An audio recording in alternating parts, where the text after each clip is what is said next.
comparto. Bueno, ahora sí, podemos empezar. Bueno, vamos a dar inicio entonces a este curso. En el marco de la convocatoria de la Secretaría Científica del Colegio de Psicólogos, queremos agradecer a Marcela Menacé eh, por dar este curso. El autismo hoy, historia, neurodiversidad, heterogeneidad, especificidad y talentos. Y bueno, la presento a Marcela, que ya la mayoría la conoce. Marcela es psicóloga clínica, reside en la Universidad de Buenos Aires, reside en Bariloche hace 30 años, pero hace más años que se dedica al trabajo con niños y especialmente con niños dentro del espectro del autismo y algunos otros trastornos del neurodesarrollo. Coordina grupos terapéuticos interdisciplinarios y ha sido conferencista invitada en la Semana del Cerebro en Bariloche en el 2015 y en el cuarto Foro Nacional Interdisciplinario de Mujeres en Ciencia, Tecnología y Sociedad del 2016. Y autora del libro Los autismos, una ventana a la neurodiversidad, que se presentó también en el 2018. Así que bueno, un placer contar con su transmisión. Eh, Vamos a darle la palabra a Marcela y después para finalizar se abre el espacio para preguntas. Y sigue Bueno, llegando una gente. Adelante. dale. ¿Sacamos las imágenes o apagamos las cámaras de las otras personas? Sí, en realidad estaría bueno que todos puedan mutear sus micrófonos, así no se hace ruido, y yo acá reduzco la pantalla para la grabación, así queda bien la diapositiva. Porque yo sigo viendo y esto me va a ver, aunque se apaguen las cámaras, yo Vos lo ahí podés sigo viendo. reducir con el simbolito de arriba de las pantallitas, Pero si la lo rayita. reduzco, me saco a mí misma también. Ah, Le pones el ahí, cuadradito, cuando tiene un solo cuadradito queda solo vos. Si pones a ver. más cuadraditos, tenés todas las posibilidades. Ahí apareces vos y no yo. Bueno, porque estoy hablando, ¿Puede ya te ser? voy a dejar. Bueno, listo. Entonces, es Ya el me del callo. hablante. Listo, perfecto. Bueno, dale. Entonces aparezco yo. A ver, decís. Sí, Si yo ahí hablo, aparecimos. Sí, sí. yo no me veo. A ver. No, te veo a vos, no a mí.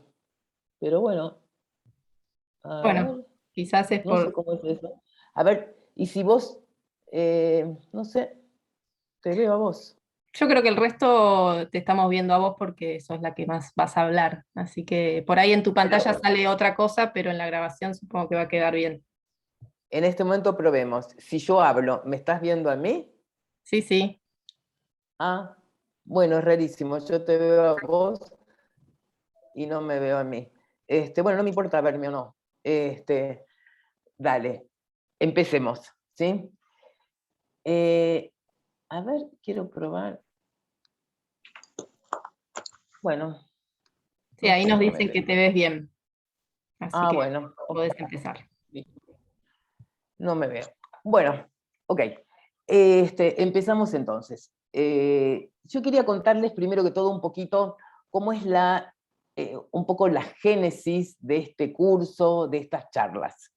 En realidad, estas charlas, esta charla o la idea de este curso empezó hace un montón, al principio del 2020, que fue cuando me invitaron a dar una charla que se iba a organizar en mayo del 2020, aquí en Bariloche, iba a venir gente de España, también de Buenos Aires, y entonces yo me puse a preparar esa charla. Vino la pandemia en marzo, y la charla no fue. Yo tenía ahí la charla que había empezado a hacerse, y me encontré, como todos nosotros, con un montón de tiempo, de tiempo, de tiempo obligado. En ese momento se me ocurrió pensar, de tiempo de regalo, pensaba, de estar en la casa de uno, sin poder salir, y entonces esa charla se fue transformando, creciendo en un libro que en este momento está en la editorial, corrigiéndose, que espero que se publique el año que viene, en el 2022. Cuando surgió esta invitación, esta propuesta del Colegio de Psicólogos, de dar cursos, de dar charlas, se me ocurrió que este libro podía volver a convertirse en charla, en curso. En este ir y venir de charla a libro y de libro a charla, y en esto de distinto que tiene, lo distinto que tiene, porque una charla, y especialmente una charla cuando uno la presenta con diapositivas, es hablar, pero es también imágenes, mientras que el libro es escritura, y en este pasaje de charla, imágenes, a escritura, y de escritura a de nuevo charla, imágenes, las ideas se fueron alimentando, creciendo, incluso cambiando. En ese sentido, espero que al final de este curso, esta imagen de la espiral adquiera sentido para todos. Bueno, y una cosita más, esa charla que no fue, esa charla del marzo del 2020, iba a llamarse así El autismo hoy, pero tenía otro subtítulo que decía Interrogantes que nos desafían, así se llamaba, Interrogantes que nos desafían. No me convencía mucho ese subtítulo, pero hay algo de lo que quería transmitir en ese momento que está vigente y quisiera transmitir ahora. En estas 3 charlas, yo voy a tratar de plantear los problemas, las tensiones, las contradicciones con las que nos encontramos cuando tratamos de pensar el autismo hoy, cuando nos encontramos trabajando con los autistas hoy.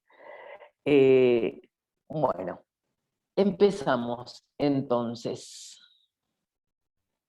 Historia. Yo creo que varios deben acordarse que en los primeros meses de la pandemia se hablaba mucho de que el presente era dinámico. En ese momento yo estaba escribiendo sobre historia del autismo y entonces pensé que no solo el presente es dinámico, sino que también el pasado es dinámico, que el presente modifica al pasado. ¿En qué sentido? En el sentido en que si uno se para hoy en día y mira para atrás, digamos, y en este sentido, si mira para atrás en la historia del autismo, la perspectiva que dan los años y los conocimientos, las cosas que se van investigando, sabiendo, van cambiando ese pasado. Y este cambio, esta otra manera de poder contar la historia del autismo, es lo que quería compartir con ustedes en esta primera charla. Si uno quiere hablar, o si yo quiero hablar de la historia del autismo, en principio me parece que es oportuno hablar de la prehistoria del autismo. Para hablar de la prehistoria del autismo, elegí, por un lado, este libro se llama Autismo en la Historia, está escrito por Rab Houston y Uta Frith. Rab Houston es un historiador inglés, y Uta Frith es una psicóloga inglesa. Y en este libro ellos cuentan el caso de Hugh Blair. Me gusta cómo empieza el libro, porque dice algo así como: nosotros no podemos hablar con los muertos, pero los muertos nos pueden hablar a nosotros. ¿De qué manera nos hablan? Los muertos nos hablan a través, en este caso, de los archivos que encontraron este historiador y esta psicóloga en Escocia, en Edimburgo. Este es un caso, en el expediente que ellos buscaron, es el caso de Hugh Blair, es de 1747.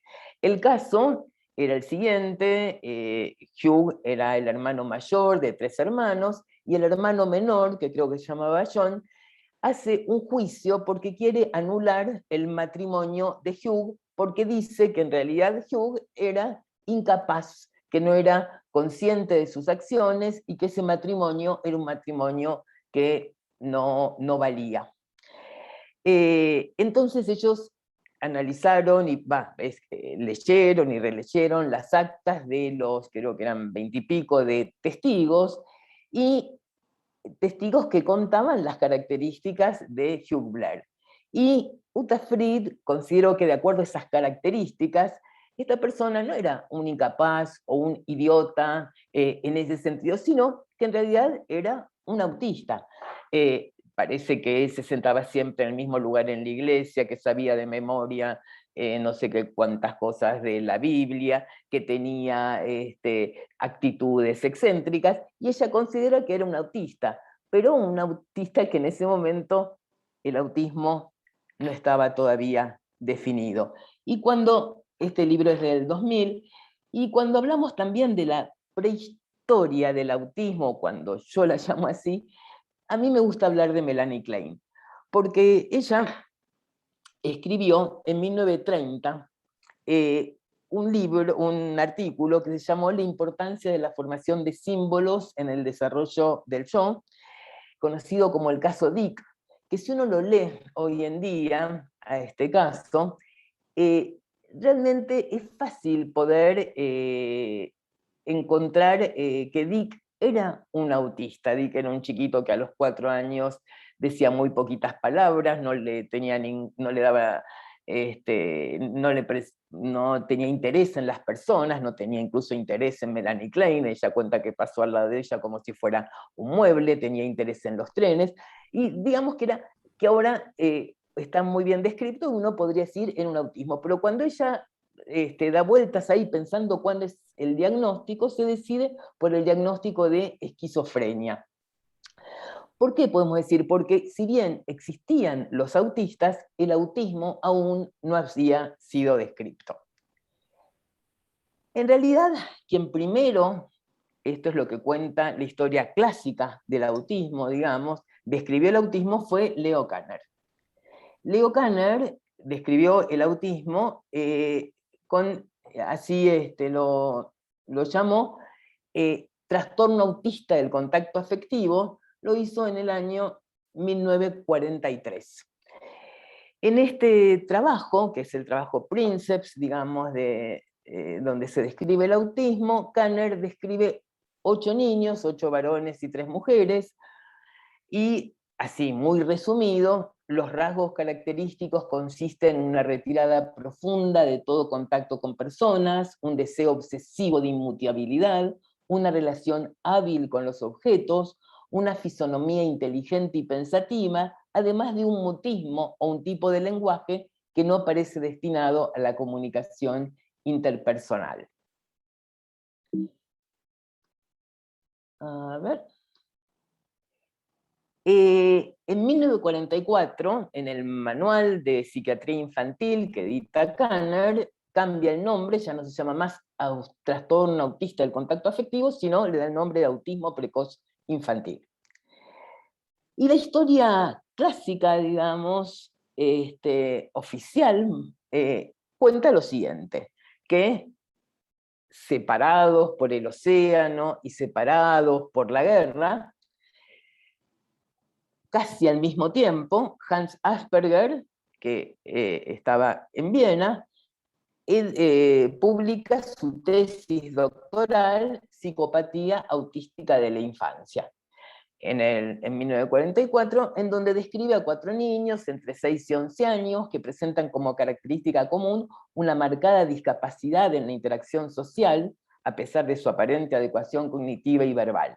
Carencia de empatía, poca capacidad para establecer amistades, generación de conversaciones unilaterales, movimientos corporales torpes, pequeños profesores, lo llamó él por la capacidad de hablar de su tema favorito con gran detalle y profundidad.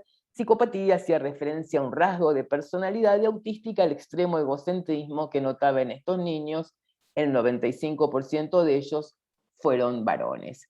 Y si seguimos con la historia clásica del autismo, vemos aquí a Lorna Wynne. Lorna Wynne fue una psiquiatra inglesa murió hace poquito, en el 2014. En el 79 hizo conjunto con Wood los primeros estudios epidemiológicos.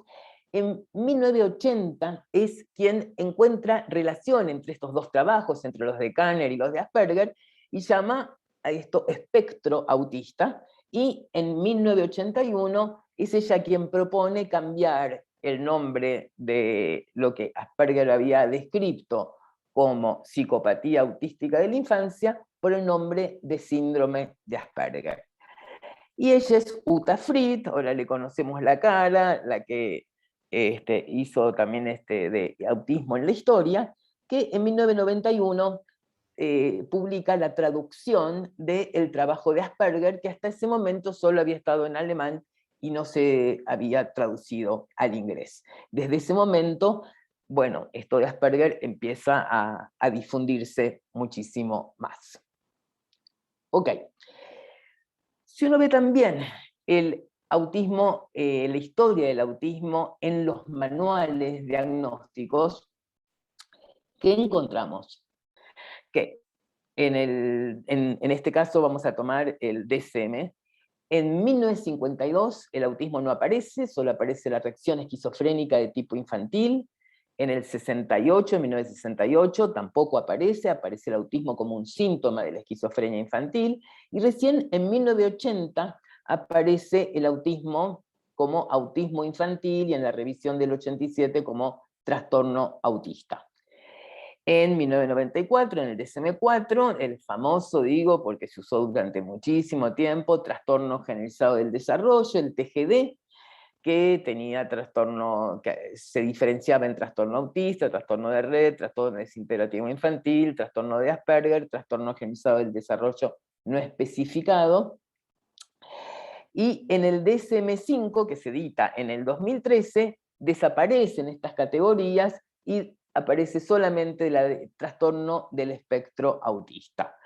Desaparece el trastorno de red porque en el tiempo entre el 94 y el 2013 se encontró cuál era el gen específico, el MECP2, que provocaba este trastorno de red, que tenía características autistas, que se presentaba especialmente en mujeres. El trastorno desintegrativo infantil no se encontró mucha especificidad, y tampoco el trastorno de Asperger se le encontró especificidad para diferenciarlo del trastorno autista. Y el trastorno generalizado del desarrollo no especificado se sacó también, y fue también una especie de bolsa de gatos donde se ponía un poquito de todo. Después vamos más adelante a ver, no en esta clase, pero sí en las otras, un poco más cómo es la definición del DSM-5 del trastorno del espectro autista. Lo que quería hoy es ver un poquito esto de la historia. Ok. Este libro es un libro editado en 2007 por un antropólogo, Grinker, padre de una chiquita autista, y quería leerles un párrafo que me gustó cuando leí este libro, An Strange Mind, que es algo así como un no extraño, una mente no extraña, algo por el estilo. Es una palabra en realidad que no existe en el inglés, así que es difícil traducirla, pero dice así: un antropólogo debe poder ver lo cultural con una luz diferente y así encontrar que los científicos también pertenecen a culturas diferentes, y sus investigaciones a menudo son producto del tiempo, del lugar en el que viven y de los intereses y valores de su comunidad. El autismo parece haber existido entre los humanos al menos desde hace cientos de años, pero hasta hace no mucho a nadie se le había ocurrido crear una categoría especial, porque nuestra cultura, nuestra sociedad, no estaba preparada para eso. Fue definido en 1940, pero necesitó 40 años más para que la Asociación Americana de Psiquiatras lo reconociese como algo distinto que una psicosis infantil, y recién en el 2004 la psiquiatría francesa lo reconoció como un trastorno distinto de una clase de esquizofrenia. La ciencia no cambió nuestra cultura tanto como nuestra cultura cambió a la ciencia. Ok. Y ahora empezamos a ver y ciertas cosas que empiezan a cambiar esta manera, yo diría, oficial de contar la historia del autismo. Él es Steve Silverman y editó en el 2000, publicó en el 2015 este libro, Neurotrip, Legado del autismo y el futuro de la neurodiversidad. En español salió en el 2016, Una tribu propia, autismo y Asperger. Con estas cosas que tiene la tecnología, yo tuve enseguida que se publicó en el 2015 la posibilidad en el Kindle de leer el libro de Silverman y me quedé fascinada, la verdad, por todas las cosas que contaba. Y especialmente me quedé fascinada con lo que contaba de cómo había sido el servicio en donde Asperger había trabajado. Yo separé algunas, esto no me deja ver bien, pero bueno, voy a tratar de, algunas frases subrayé algunas frases de lo que él contaba de esa época. Decía, la Universidad de Viena tenía uno de los, ay, no puedo leer muy bien, no sé por qué, bueno, no importa. Fue la ciudad de Freud, una Viena efervescente, donde los científicos se encontraban y discutían con artistas y músicos sobre la política, el arte, la ciencia y la filosofía. Mucho del fermento de esta cultura se debió a la comunidad judía en esos tiempos. 1 de cada 5 habitantes era judío. Asperger trabajaba en la guardia de la clínica pediátrica fundada por el maestro Erwin Lazar en 1911, cuyo enfoque en relación con la educación especial puede pensarse innovador hasta nuestros días. En vez de considerar a los niños defectuosos o enfermos, creía que ellos sufrían un descuido de la cultura, que fallaba en dar con los métodos adecuados a sus particularidades, modos de aprender. Tiene una extraña habilidad para reconocer los signos del potencial de cada niño o niña, más allá de lo rebeldes o difíciles que pudieran ser. Veía a cada niño representando un arquetipo particular, como si la masa de la humanidad estuviese organizada en clanes o tribus, supongo que de ahí el nombre del libro, con innatas predisposiciones. Combinando elementos de la medicina, la psicología y la pedagogía, Lazar postulaba un modo de ayudar a cada chico a alcanzar y desarrollar sus potencialidades, con lo que en esa época se llamó pedagogía curativa. Lazar trató de hacer en su clínica un microcosmos de una sociedad más humana, en donde los chicos pudieran aprender a interactuar en un contexto de mutuo respeto y aprecio. Decía, se le debe dar a cada niño la chance de encontrar un camarada como él. En la clínica, Asperger encontró un equipo muy unido formado por Annie Weiss, psicóloga, un psiquiatra, Georg Frankl, un psicólogo, Feldner, una monja, la hermana Victorine Sack, y también un especialista en desórdenes gastrointestinales, Erwin, es el nombre, Shekelius. En equipo veían a cada niño en profundidad, desde todas las perspectivas posibles, ofrecían un programa integrado de música, literatura, ciencia, teatro, arte, fonoaudiología y educación física coordinado por la hermana Victorine, que Asperger consideraba la verdadera alma de la clínica. El mismo aspecto de la sala no era el de un lugar donde se custodiaba a los chicos para esconderlos de la sociedad, sino al revés, era un lugar donde los chicos y adolescentes podían descubrir su potencial. Yo realmente dije, wow, cuando leí esto dije, buenísimo, ¿no? Quiero que estos nombres, Annie Weiss, Gregor Frankl, especialmente, y Erwin Shekelius, nos queden en la memoria por lo que viene después. Cuando leí entonces esta descripción, la verdad que esta imagen de Asperger charlando ahí con los chicos mientras otros dibujaban, me pareció, qué sé yo, me encantó. Bueno,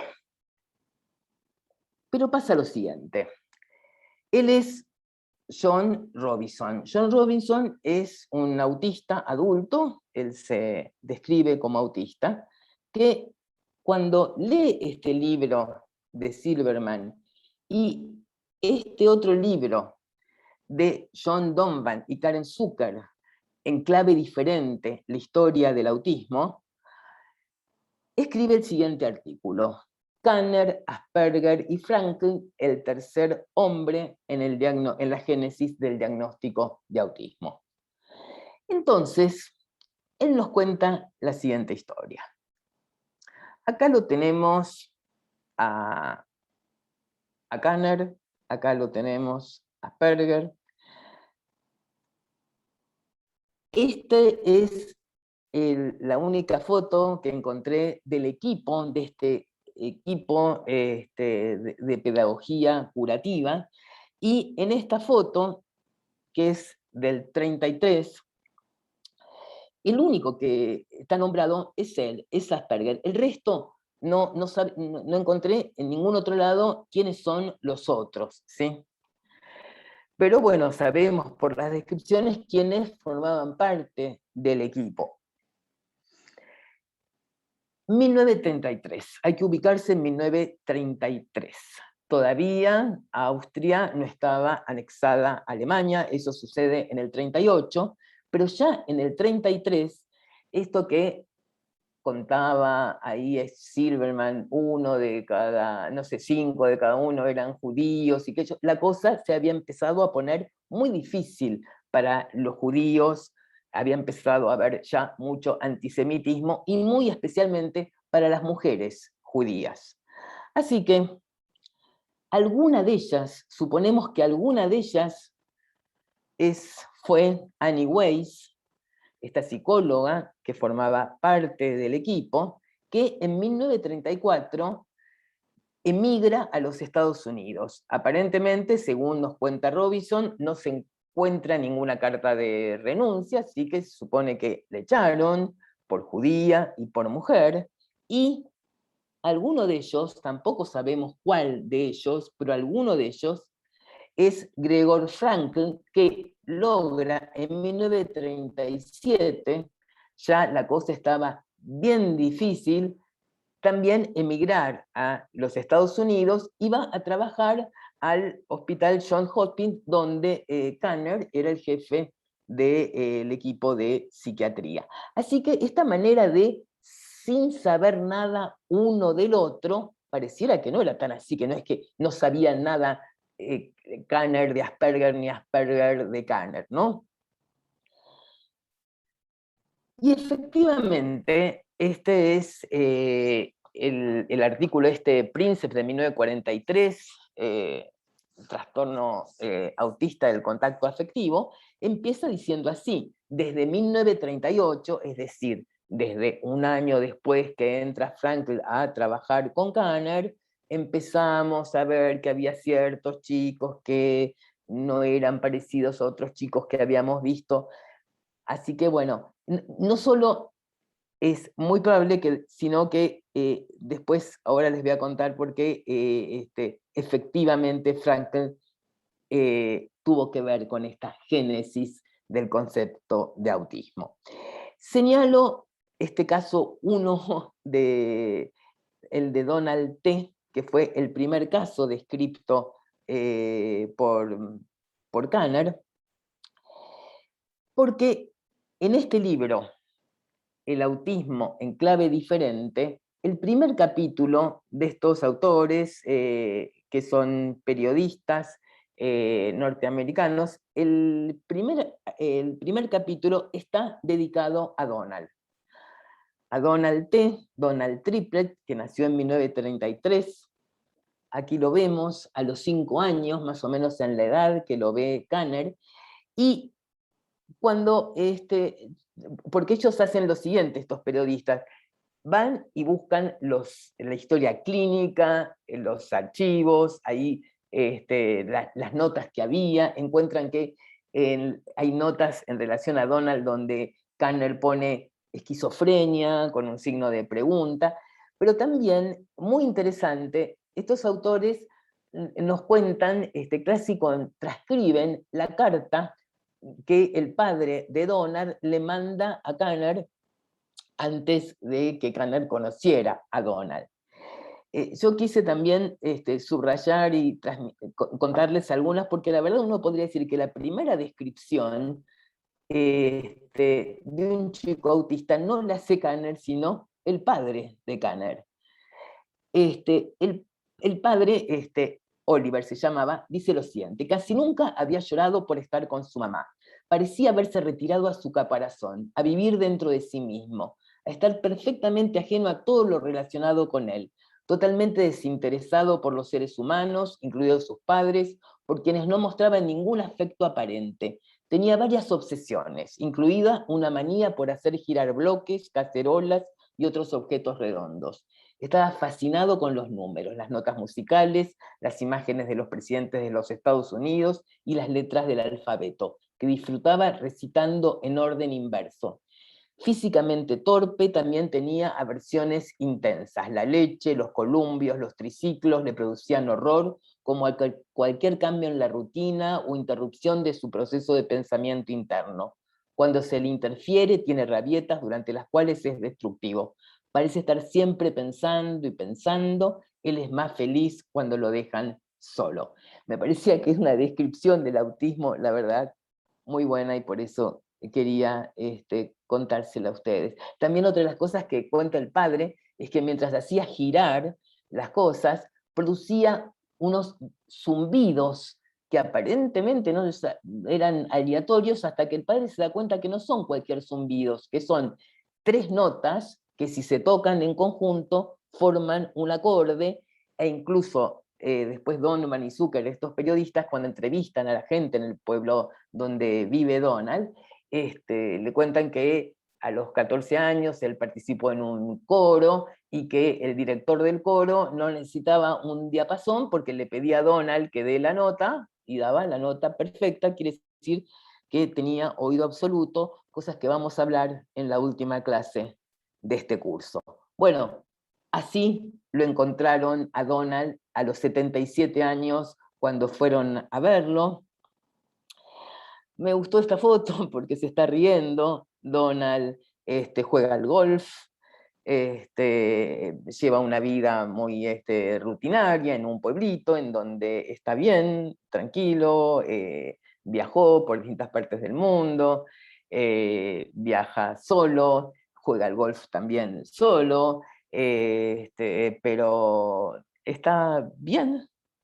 Y ellos son los autores de este libro, y ahí están Loner, que me parece que está más viejito, debe ser cuando el libro se publicó varios años después que ellos la habían entrevistado. Ok. Pero la verdad que de este libro, lo que más me impactó no fue reencontrarme en realidad con la historia de Donald, porque hace mucho que no había releído este caso de Kanner, sino lo siguiente. En el capítulo que se llama The Signature, es decir, la firma, dicen así: acá hay algo que me tapa lo de arriba, que no sé cómo se saca. Bueno, esto sucede así. Es Viena, nos cuentan, en el año 2010. En ese momento se hace un simposio en honor a Hans Asperger, a 30 años de su fallecimiento. En el 2010, con todo esto que les contamos, se hablaba un montón, como se sigue hablando hoy en día, del síndrome de Asperger y de Asperger. El simposio se llamó Tras las huellas de Asperger, por lo que cuentan. Yo supongo que esta era la imagen que estaba en el programa, y lo que nos cuentan estos autores es que estaban presente una hija de Asperger, nietos, estaba presente Lorna Wing, se hacía en el hospital en donde había estado la clínica de Asperger. Y una de las cosas que también, y esto yo lo había leído hace años, se decía que todos los archivos se habían quemado, se habían destruido durante la guerra. Parece que la cosa no fue así, y uno de los trabajos que se presenta, lo presenta este historiador de la Universidad de Viena, Erwin Scheck, que presenta el siguiente trabajo en este simposio: el doctor Hans Asperger y el programa nazi de eutanasia infantil en Viena, posibles conexiones.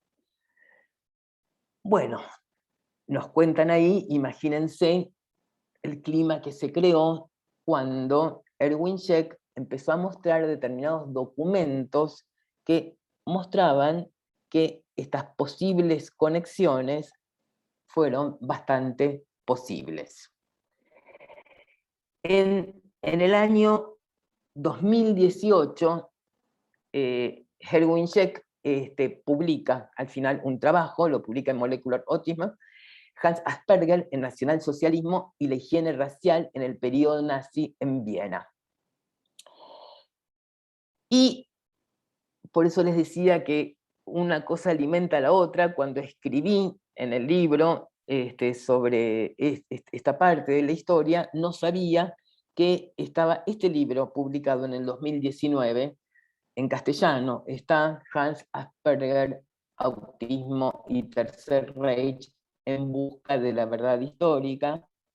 Él es Erwin Scheck, y los autores de Indifferent Case los dicen, ellos suponen, que porque Erwin Scheck se dedicó a investigar cuál fue el rol de la medicina durante el nazismo, y especialmente la contradicción que había entre lo que hicieron durante el nazismo los distintos médicos y lo que después de la guerra contaron o dijeron. Y ellos dicen que les parece que se dedicó a eso porque el abuelo de él, de Erwin Scheck, que para él era tan amoroso y tan querido, resultó un nazi convencido. Ok, volvamos a el equipo de 1933. Este era el equipo que atendía a los niños en pedagogía curativa, digamos, pero el jefe de pediatría era Clement Birket, que muere repentinamente en el 29 y es reemplazado por este otro, por Franz Hamburger, un nazi confeso. Quien hace entrar al servicio en 1932 a Asperger es Hamburger, y no solo hace entrar a Asperger, sino también a Erwin Scheckelius. Por eso les había dicho, recuerden estos nombres. Yo no sé cuál de esto es, si es este parece, la verdad que no sé, pero lo que sí sabemos es que Erwin Scheckelius fue el director y el creador de este lugar, Spiegelgrund. Este lugar era el lugar a donde se enviaba a los niños que se consideraba que eran inútiles para la sociedad, se les daba inyecciones de barbitúricos y terminaban muriendo. Murieron asesinaron en el Spiegelgrund a más de 800 niños. Y esto que se creían que todos los archivos se habían quemado, no se habían quemado, estaban. Scheck los buscó, ¿y qué encontró? Encontró lo siguiente. Esta es una pequeña Hertha Schreiber de 3 años, y esto es firmado por Asperger. La traducción es esta: trastorno severo de personalidad postencefalítico, severo retardo motor, idiocia, convulsiones. En la casa el niño debe ser una carga insoportable para la madre, que tiene que cuidar a 5 niños sanos. La colocación permanente en Spiegelgrund parece absolutamente necesaria. Y no solo documenta esto lo mostró ahí en el 2010, así que imagínense, sino también la participación de Asperger en la evaluación de otros niños que también se evaluaban si eran útiles o no para la sociedad, y si no eran útiles para la sociedad, se los mandaba al Spiegelgrund. Ok. Frente a esta evidencia, bueno, y cuando se publica el artículo en Molecular Autismo, esta es la editorial de Simon Baron-Cohen, Amy Klein, incluso Steve Silverman, and Joseph Buxbaum, que dicen lo siguiente. Hans Asperger durante mucho tiempo fue solamente considerado como habiendo hecho valiosas contribuciones al campo de la pediatría y la psiquiatría infantil. Fue, como muestran las pruebas recién desenterradas por Scheck, también culpable de ayudar activamente a los nazis en sus abominables políticas de eugenesia y eutanasia. Y la conclusión un poco del trabajo de Scheck es el siguiente: la narrativa de Asperger como un opositor a los principios del nacionalsocialismo y un valiente defensor de sus pacientes frente al exterminio de personas con discapacidades mentales y otras medidas de higiene racial, no se sostiene ante la evidencia histórica. Lo que emerge es un papel mucho más oscuro y problemático desempeñado por este pediatra, que hizo concesiones políticas a la ideología nazi. El uso futuro del epónimo debería reflejar el turbio contexto de sus orígenes en la Viena del Tercer Reich. Y este es el libro, ya lo había mostrado, pero yo quise ampliar esta foto con la que ilustra la portada, Scheck, porque ahí aparecen los chicos jugando en esta descripción que hacía Silverman, ¿no? De este servicio ideal, donde están ahí mirando los chicos, ¿no? Parece todo re lindo, confrontado con estas imágenes. Y quería leerles cómo empieza este libro de Scheck. Empieza así, con el título Más cerca de la verdad histórica. Dice así: en la Heilpädagogik, la manera de decir el servicio en donde trabajaban, estábamos en estrecho contacto con niños perturbados y retrasados mentales. No se puede hacer otra cosa que reconocer el valor que tienen y creerlos. ¿Cuál es su valor? Pertenecen a una colectividad. Son indispensables para algunas tareas, pero también para el ethos de un país. Con ellos se aprende que las personas estamos comprometidas con otras personas. Es completamente inhumano, y eso se mostró en sus horrorosas consecuencias, que se constituya el concepto de vida sin valor y que de eso se saquen conclusiones. Y como yo nunca estuve dispuesto a sacar esas conclusiones, es decir, a notificar a la Oficina de Salud Pública a los retrasados mentales, como se nos había encargado que hiciéramos, era una situación muy peligrosa para mí. Esto lo dice Asperger el 24 de diciembre de 1974 a una radio austríaca que lo entrevista.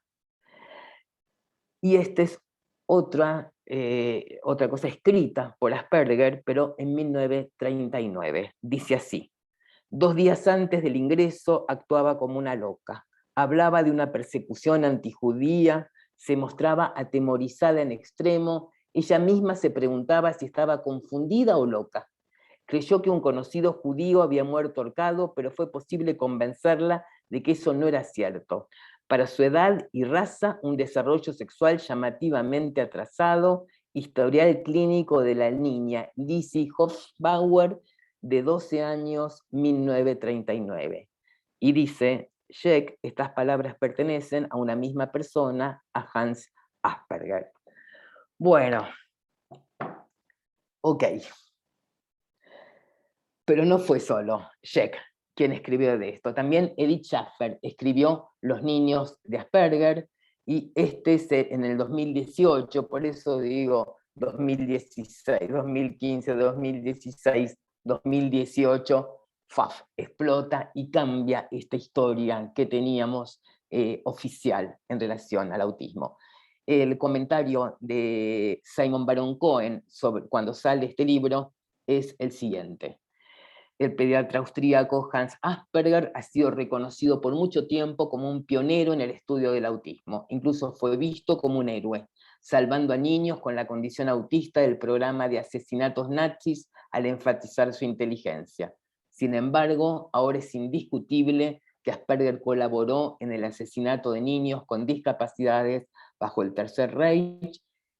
Y cuando Wing acuñó el término síndrome de Asperger, ninguno de nosotros conocía el apoyo activo de Hans Asperger al programa nazi. Como resultado de la investigación histórica de Sheffer y Sheck, ahora necesitamos revisar nuestros puntos de vista y probablemente también nuestro idioma. Los niños de Asperger deben ser leídos por cualquier estudiante de psicología, psiquiatría o medicina para que aprendamos de la historia y no repitamos sus terribles errores. Las revelaciones de este libro son un escalofriante recordatorio de que la máxima prioridad, tanto en la investigación clínica como en la práctica, debe ser la compasión. Bueno, un puntito aquí, pero no termina acá. Esto. Bueno, esta imagen que a mí me encantaba, pumba, pumba, ¿no? Y ustedes saben, el 18 de febrero se festeja en todas partes del mundo, en Francia, en Italia, en Chile, en Estados Unidos, el síndrome de Asperger. Yo creo que después de esto, por lo menos yo me siento incómoda cuando vienen un montón a la consulta con diagnóstico de Asperger, ¿no? La verdad, me parece que tenemos que empezar a cambiar, y esto de yo soy Asperger, la verdad. Buah.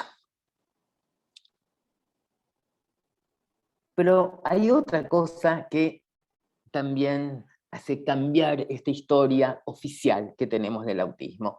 Y es lo siguiente, en el 2015, por eso les digo, fueron años bravos para la historia del autismo, Irina Manulienko, no encontré una foto de ella, pero trabaja en el Karolinska Institut, esto es en Suecia, y Susanne Becherot publican este libro, Yukareva, antes que Asperger y Kanner. Entonces, ni Kanner, ni Asperger, Yukareva. Gruña Efimova Yukareva. Sabemos de ella por la traducción que hace en 1996 Suna Wolf, el primer relato descripto del síndrome de Asperger, así es el título, de la traducción del trabajo de Yukareva, que fue en 1926. ¿Quién fue Gruña? Psiquiatra e investigadora judía, nacida en Kiev en 1891, 5 años mayor que Kanner y 15 años mayor que Asperger. En 1921 funda la Escuela Terapéutica para Niños con Problemas Psiquiátricos en el Departamento Psiconeurológico Infantil de Moscú. En 1926 publica Psicopatía Esquizoide en la Infancia, así llama ella a la descripción de estos niños, previamente publicado en ruso en 1925, describe con detalle y precisión el seguimiento de 6 niños durante un periodo de 2 años. En 1959 reemplaza el término de psicopatía esquizoide por psicopatía autista.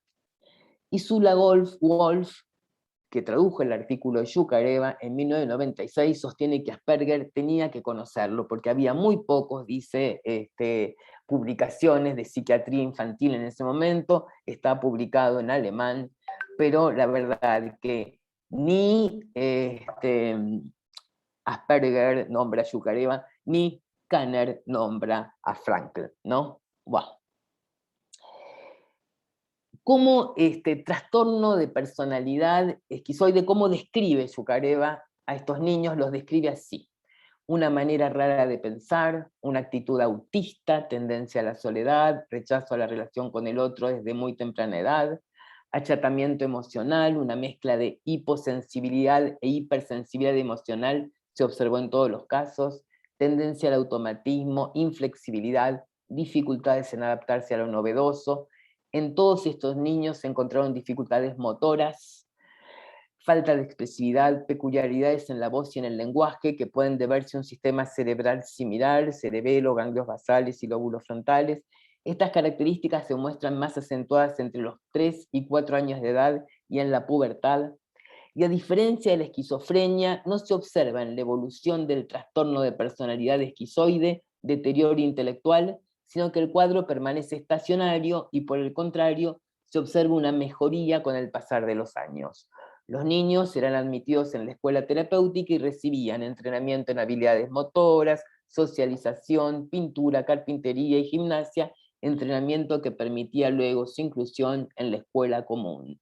Miren, 1925, 1926, y decían estas cosas, y todavía estamos en donde estamos. La descripción clínica que realiza estos niños es muy similar, dicen las autoras, a los criterios del DSM-5 que postulan para el diagnóstico de TEA, y esto lo puse yo, en varios de estos niños está descrito hiperlexia, oído absoluto y dificultades motoras. Y ya vamos terminando, acá tenemos a los tres, a Gruña, a Leo y a Hans, que si bien nacieron con un poco de diferencia, murieron en el 81, en el 81 y en el 80, muy cerquita entre ellos. Bueno, acá termino la exposición por hoy, preguntas, y por ahí podría dejar de compartir pantalla para las preguntas, ¿no? Bueno, no, Marcela, súper interesante, la verdad. Un hallazgo ahí de redescubrir la historia a través del presente. Así que bueno, Bueno, abrimos el... abrimos el espacio de preguntas, se pueden desmutear los que tengan ganas de hacer alguna pregunta. Sí, o también si no pueden hablar o lo que sea, se puede usar el chat. También hay algo en el chat que no sé qué No, dice. pero eran Sí se cosas. ve, yo no escucho, gracias. Sí, listo, no, sí, ok. Bueno, Bueno, como yo quieran. quería comentar que, bueno, me parece súper interesante todo lo que describiste y que contrasta mucho, ¿no? Como con la buena prensa que tiene el diagnóstico de Asperger. De hecho, por lo general, las familias que reciben un diagnóstico de Asperger es como que se quedan como, bueno, pero no es un autismo normal, no es un Asperger, como si fuese algo superior. y Yo que realmente, sí, estoy muy impresionada de la cantidad de chicos que vienen con diagnóstico de Asperger en este momento, durante estos años, ¿no? Y con esta cosa también simpática de soy Aspi, ¿no? También, y como si ser Asperger fuera, sí, mejor que cualquier otro diagnóstico, ¿no? Que por otro lado, lo único que, si tomamos lo que decía en el DSM-4, quiere decir sin déficit intelectual. Ahora directamente, aparte, ni existe en el DSM-5, pero sigue siendo muy, muy, eso iba a decir, es un pregonó un montón. que desapareció, ¿no es cierto? Igual que el TGD, en el último manual de psiquiatría americana, desapareció el diagnóstico de Asperger, pero sin embargo sigue teniendo como esa permanencia, ¿no? Y Ah, esa sí, buena sí, prensa, a pesar de estos descubrimientos, ¿no? Eso es... sí. Sí, realmente sí, es impactante, ¿no? Cómo quedó. Hay un comentario que hace, porque cuando iban a editar en el DSM-4 en 1994, la llaman a Lorna Wynne, que se había encontrado, es la única que se encontró y tomó una vez un café con Asperger, y le preguntan, ¿a usted le parece que Asperger tuvo algo que ver con el nazismo? Y ella dice, no, no, si es una persona muy cristiana, no, no. Y entonces, con eso, con ese, un poco con ese aval de Lorna Wynne, es que ponen síndrome de Asperger en el DSM-4. Mira. Bueno, Y vos cuando, Marce, buenísima la Sí, exposición, me encantó, re lindo gracias. el power también. Eh, pero vos cuando decís esto de el Asperger y lo volás ahí como borrándolo, eh, ¿planteás directamente como nombrarlo de otra manera o simplemente dejarlo dentro del espectro y no nombrarlo de otra manera? O digamos, de alguna manera Mirá, publicar y que todo el yo mundo conozca creo, la historia de yo Asperger. quisiera, con esto, digamos, cuando yo empecé a enterarme Mm. de esto, me acuerdo que fue no la veo por acá, pero una, Silvina Díaz, una amiga, colega, me dijo, che, ¿leíste eso? Cuando empezaron a salir estas cosas, y me empecé a leer, yo no sabía para nada, realmente durante varios años contaba la historia así. Kanner por un lado y Asperger, uy, qué casualidad, qué increíble, en 2 partes del mundo, ¿viste? Con esa historia me la creía y la contaba. Claro, como Y él jugando realmente, con los chicos, ¿no? sí, Amorosamente. amorosamente, y esta descripción que hace Silverman, Erwin Scheck critica mucho a Silverman, porque dice que cómo se tragó eso, cómo no pensó que todo el desarrollo que hace Asperger es durante el nazismo. Lo critica mucho. Incluso Silverman trata, yo no lo puse, porque si no iba a dar demasiados datos, pero trata de hacer una especie de descargo en el 2016 y dice, bueno, lo más tremendo es cómo los regímenes tremendos hacen hacer cosas horrorosas a las buenas personas, ¿no? Que a mí, bueno, en nuestro país a mí me sonaba una obediencia de vida tremenda, ¿viste? Y Jack le da con todo, lo critica, ¿viste? Porque el espíritu, es cierto, pero el espíritu era más de Lázaro, quien creó esta pedagogía curativa. Pero lo que cuenta Jack es que a medida que va entrando el nazismo, van rajando y van saliendo los judíos, también se va perdiendo todo este espíritu tan lindo de eso que yo me había quedado así fascinada. Yo la verdad que creo que cuando me enteré de esto, digo, yo lo tengo que comunicar, hay que Claro, contarlo, difundirlo, sí, hay que difundirlo. difundirlo, hay que saberlo, ¿viste? Pero Se ve a nivel del para diagnóstico, ¿te mí, parece que estaría incluido en espectro autista y para sin mí, nombrarlo? No hay para que mí, apartarlo. para mí al nivel del diagnóstico, estoy en ese sentido de acuerdo con el DSM-5, que dice, Volarlo. trastorno del espectro autista, hay que Mm, especificar si con discapacidad intelectual o sin discapacidad intelectual, con trastorno del lenguaje o sin trastorno del lenguaje, con otras comorbilidades mm. conocidas, digamos. No es necesario, Sí, digamos, o No sea, es una entidad necesaria, no claro. es una entidad Mm, alto necesaria. rendimiento, ¿no es cierto? Sería el Asperger, en realidad ahora sería TEA mm. de alto rendimiento, una cosa así. Sí, que tampoco Sí, está está que tienen bueno, ¿viste? Porque Alto a rendimiento, mí me sí, gusta no más me... decir, hacerle caso al DSM-5 en ese sentido, trastorno del espectro autista sin déficit intelectual. Ok, mm, si querés, sin déficit intelectual. Punto. Porque aparte sin déficit intelectual tampoco exactamente quiere decir de alto funcionamiento, como se hablaba en algún mm, momento, porque puede no tener déficit intelectual y no tener para nada un alto funcionamiento, porque mm, eso ya lo vamos a ver en las otras, especialmente en la clase que viene, puede tener muchas otras comorbilidades que complican un montón el funcionamiento, ¿no? Para mí no es mm, necesario el mm. diagnóstico de Asperger, realmente no es necesario, y es más, en un punto, por eso pongo esa última de Chile, yo soy Asperger, ¿viste? Digo, ay, no. Y más con esta cosa, Mm, ¿no? De que, porque también lo que en un momento había leído era que, bueno, que fue Lorna Wynne, Utah Fried, que hicieron esta historia de que en realidad Asperger había intentado salvar a un montón de niños, porque eso se leía, yo lo había leído, ¿sí? mm, En, en varios lados. Y lo que más me impresionó al leer el libro de Sheck es lo último con lo que yo les leí estos dos, que el tipo, cómo se recontra desdijo creyendo que estos documentos no iban a salir a la luz, ¿viste? mm, Haciendo un relato, y que parece que eso pasó con un montón, no solo en la medicina, ¿no? Qué sé yo, hablemos de mm, PRIP, que hablemos de lo que ¿no?